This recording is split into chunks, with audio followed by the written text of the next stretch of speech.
Hello dear students, আজকে আমি তোমাদের জন্য নিয়ে এসেছি স্পেশাল একটা ক্লাস। এই ক্লাসে তোমরা হেডিংয়ে দেখতেই পাচ্ছ লেখা আছে 100 essential English words with sentences. মানেটা কি? মানেটা হচ্ছে আমরা যখন ইংরাজি লিখব, বলবো, ব্যবহার করব, তখন তো ইংরাজি ভাষাতে প্রচুর শব্দ আছে। এবার এত শব্দ তো আমাদের সব সময় তো মাথায় মনে রাখা সম্ভব নয়।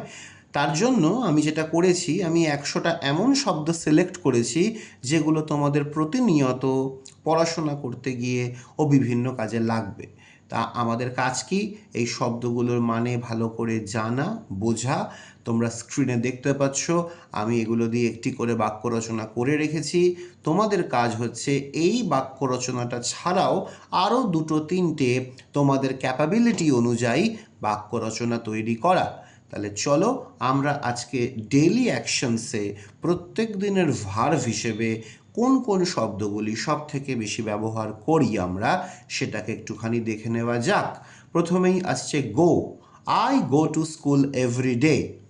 কাম, please come with me. Eat, we eat dinner at 8 p.m.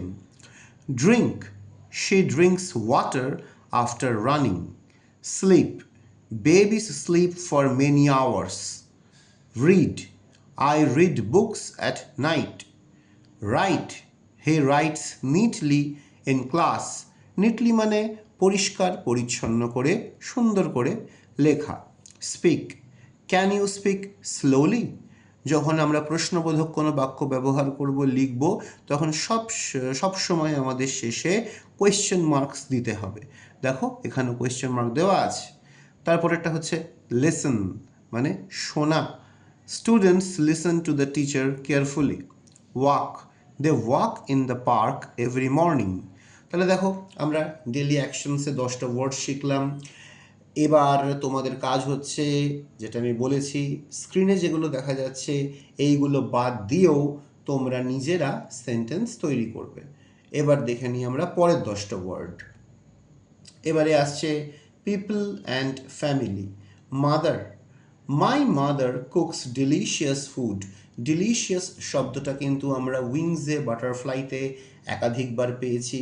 তোমাদের ক্লাস 4-এ টেস্টস অফ বেঙ্গল গুগল দিয়ে যেটা আছে সেখানে আমরা এটা পাবো। ডিলিশিয়াস শব্দটা মানে সুস্বাদু।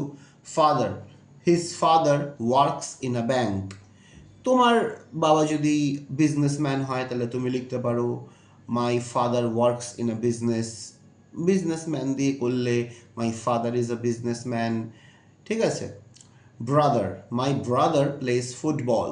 Sister, her sister is very kind. Friend, Rahul is my best friend. Teacher, the teacher explained the lesson clearly. Child, the child is laughing happily. Family, we love spending time with family. Man, the man helped the old woman. Woman, the woman is carrying a bag. তাহলে বোঝা গেল আমরা একই রকমভাবে teacher দিয়ে, child দিয়ে যে বাক্য রচনাগুলো আমরা স্ক্রিনে দেখতে পাচ্ছি সেগুলো বাদ দিয়েও যদি আমরা 2-3টে করে করি তাহলে আমরা কিন্তু খুব ভালো করে সুন্দরভাবে শিখব। তাহলে আজকের ক্লাসে আমরা এত অবধি রাখলাম। নেক্সট ক্লাসে আমরা কমন প্লেসেস এবং অন্যান্য আরও যেগুলো দিয়ে আছে সেগুলো দিয়ে শিখব। Thank you.